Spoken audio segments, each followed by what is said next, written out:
The South Today Bulletin, proudly brought to you in association with MoleMap, the skin cancer detection specialists.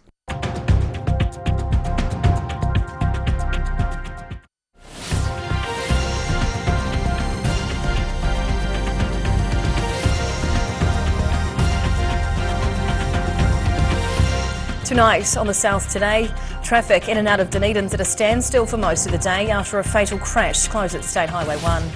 Something big and metal is stuck in the middle of a Christchurch footpath, stopping residents in their tracks.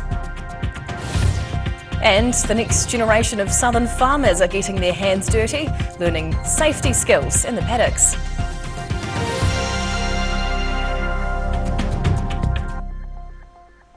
Kia ora, good evening. I'm Hannah Wilkins. Dunedin motorists were at a standstill this morning after a fatal crash closed the northern motorway near Mount Cargill. The crash between a car and a motorcycle happened on State Highway 1 north of Dunedin, just after 10 o'clock this morning. Police say the accident completely blocked the road, confirming the motorcyclist died at the scene, but there were no other injuries. It's understood the serious accident occurred in a passing lane, heading up a hill north of the Waitati Valley Road intersection. 3 fire appliances alongside multiple ambulances and police vehicles attended the scene, with tarpaulins put up to shield the crash area from onlookers. Light vehicles were diverted along Waitati Valley Road, but trucks were left stranded for a period as they're too heavy to use the diversion route. The stretch of State Highway 1 between Great King Street on the way to North East Valley, right through to Harvey Street in Waitati were closed to traffic, but were reopened by late Thursday afternoon. In Dunedin, the South Today. Construction work on a new group of townhouses in a busy Dunedin suburb is progressing quickly, with the build aimed at helping address the city's social housing crisis. 18 two-bedroom homes are being built on the corner of Napier Street and Kenmure Road in Mornington. They've all been pre-purchased by government housing agency Kāinga Ora.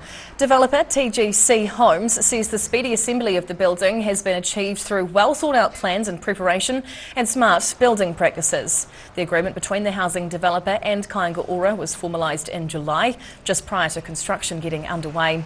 Roof installation for the new homes is due to begin next week, with the entire project due to wrap up in March next year.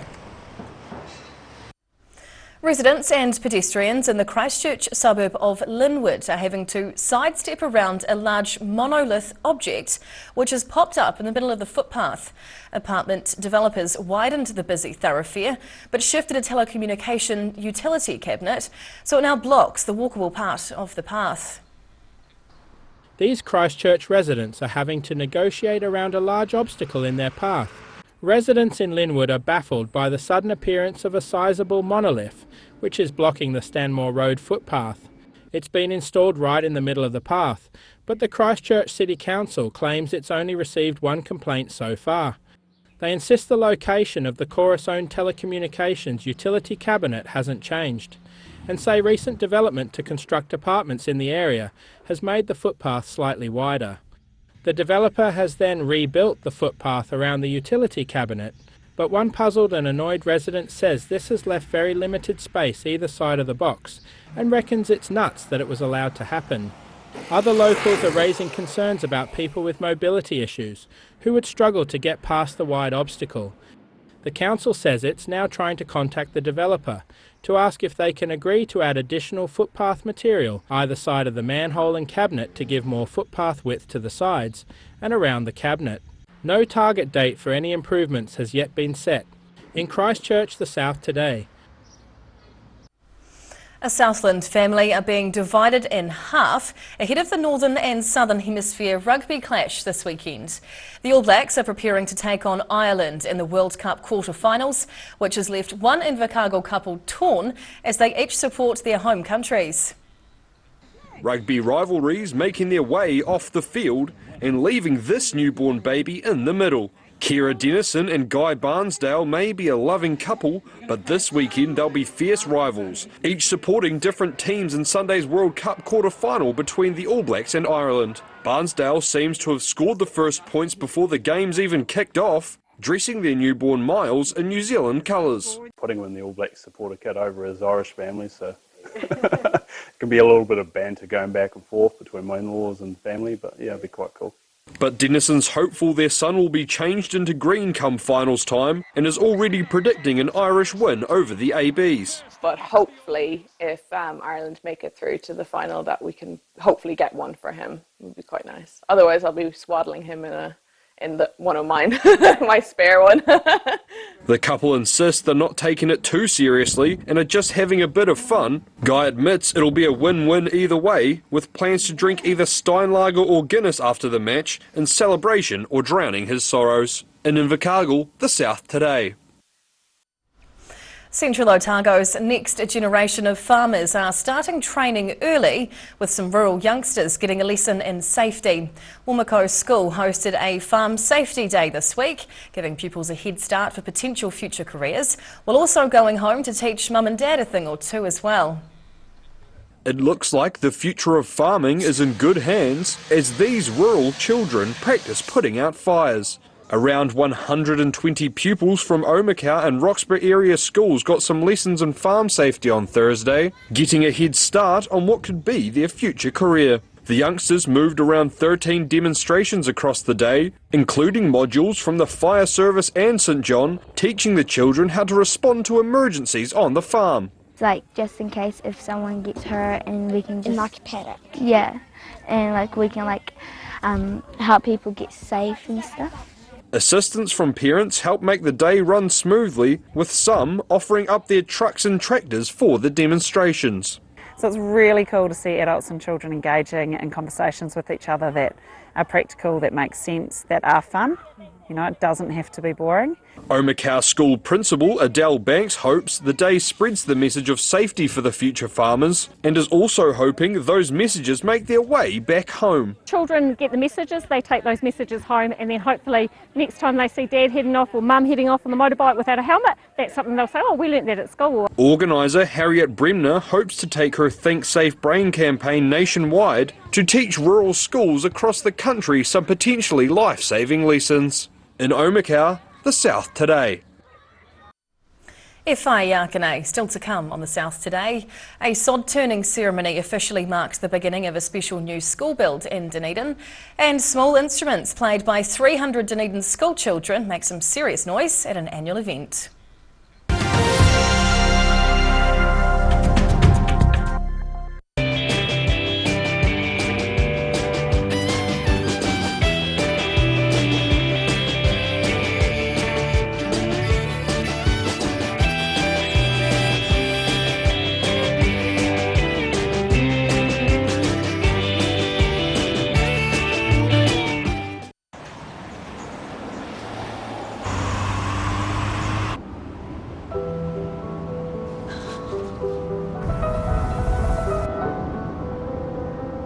Such a sweet girl.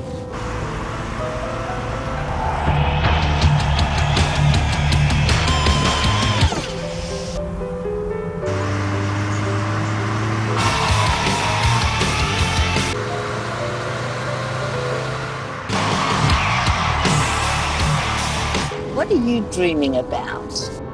Just music.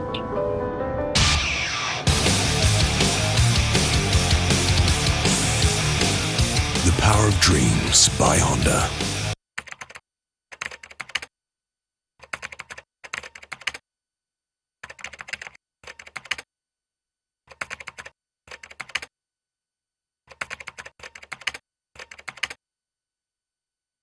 A poorly maintained heat pump can lose up to 35% of its output. The Mr. Heat Pump Cleaner team are experts. Their specially developed chemical wash is totally biodegradable. Call Mr. Heat Pump Cleaner and get the job done by the professionals. Choose your credit deal! For a great deal on furniture, choose John with 24 or 36 months interest free or pay nothing until 2025. And my mate John. If you're at risk of developing melanoma skin cancer, you owe it to yourself to have a mole map.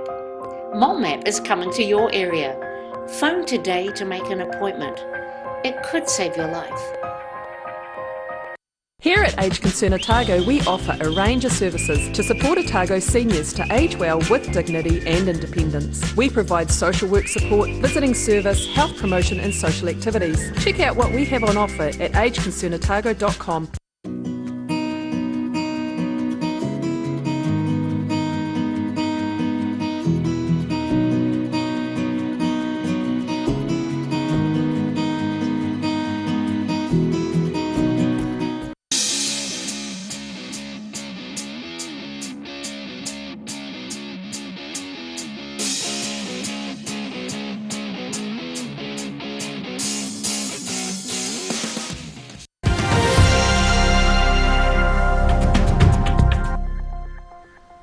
Tēnā koe, welcome back.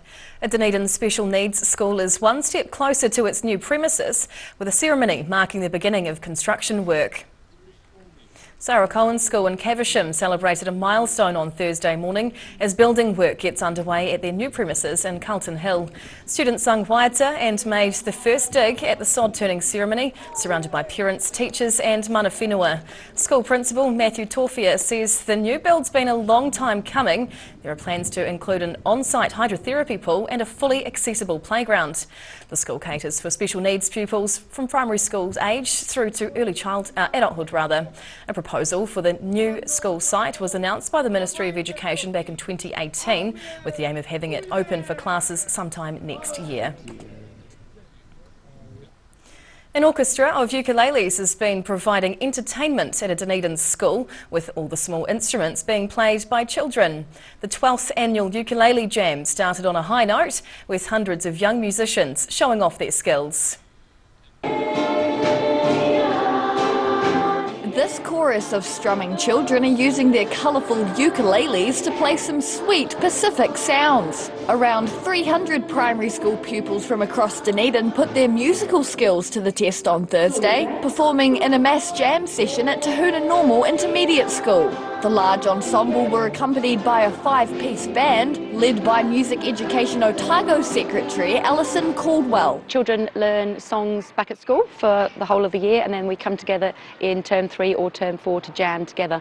And it's all about participation. It's not a concert, it's not a competition, it's just about children coming together and sharing music, because music is so important to our tamariki. Sawyers Bay School new entrance teacher Hilary Campbell says the 12th annual Ukulele Jam was a great opportunity for the children to play music in a large setting. The musical session's part of the New Zealand Ukuleles Trust Kiwi Leles program. Around 7,000 children are taking part, from Northland all the way down to Southland. We've got jams happening in Dunedin and Auckland, Bulls, Christchurch and up in Whangarei as well. So yeah, it's happening all over the country. This was the first of 3 jam sessions planned for Dunedin this year. Around 900 pupils are expected to take part in events over the next month.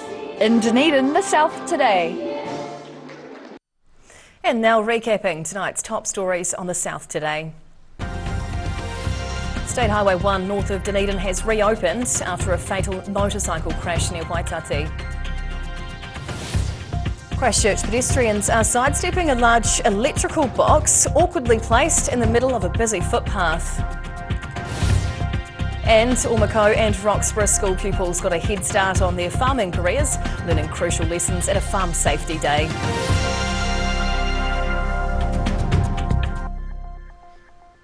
And now we'll look at what's happening in tomorrow's ODT, and we welcome editor Paul McIntyre. Hello, Paul. Hi. 2 days in a row, lucky us. What can we expect in the weekend paper? We've got a great story on the Choys, who've been cooking, will be cooking their final fish and chip takeaway for after 37 years. Yeah, they've been iconic in I know. scale. Ask what they got out of running a takeaway for so long. Julie joked, preserving a youthful complexion from working with the deep fat fries. Sure. So what else can we read? Yeah.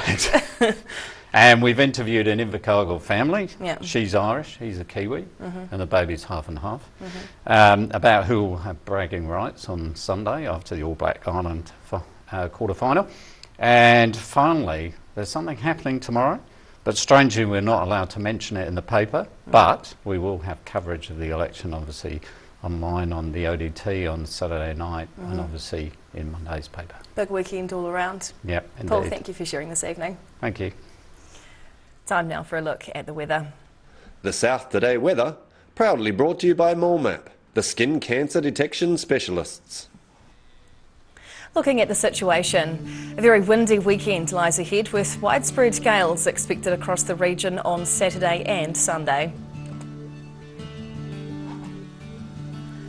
Heading to the top of the South Island, cloudy with strong westerlies up in Nelson with 19 degrees tomorrow. Christchurch is getting, Greymouth rather, is getting some squally southwesterlies with thunderstorms and 17 degrees. Well, Christchurch is quite windy with high clouds, but a warm 22 degrees. Travelling to South Canterbury and North Otago. High cloud and north to northwest winds up in Ashburton and Timaru tomorrow with 20 degree highs, while Oamaru gets 19 with southwesterly gales and some late showers. Heading westwards to the Central Lakes. Westerly gales and showers as we come over here with 16 degree highs in Queenstown and Wanaka. Alexandra 17 degrees, a touch warmer. Heading further south, southwesterlies and showers are clearing through these parts tomorrow with 13 degree highs in Gore, Balclutha and the Catlins. Across to Invercargill, rain with nor'westerlies and down to 13 tonight. Saturday's a wet one too and windy with 13 degrees, and Sunday brings more rain with gale westerlies and 14 as the day's high. And finally heading to Dunedin, nice and fine tonight with a windy 12 degree low. Tomorrow's fresh with northerlies and high cloud to start, then a bit windier with showers and 19 degrees in the afternoon. And Sunday brings more overcast rain, but this time with southwesterlies and a much cooler high of 11 degrees. And that's the news this Friday. For the latest news and videos from the southern region, head online to odt.co.nz. You can follow Channel 39 on YouTube to catch our news bulletins on demand, and you can also follow us on Facebook. Just search for the South Today NZ to see our favourite stories from around the regions. But coming up after the break is this week's edition of Global Insight, where Professor Robert Patman discusses the ongoing conflict between Israel and Palestine. We'll see you again next week. Mā te wā.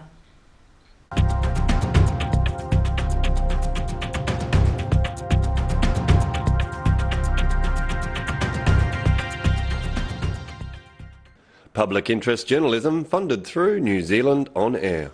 The South Today Bulletin, proudly brought to you in association with MoleMap, the skin cancer detection specialists.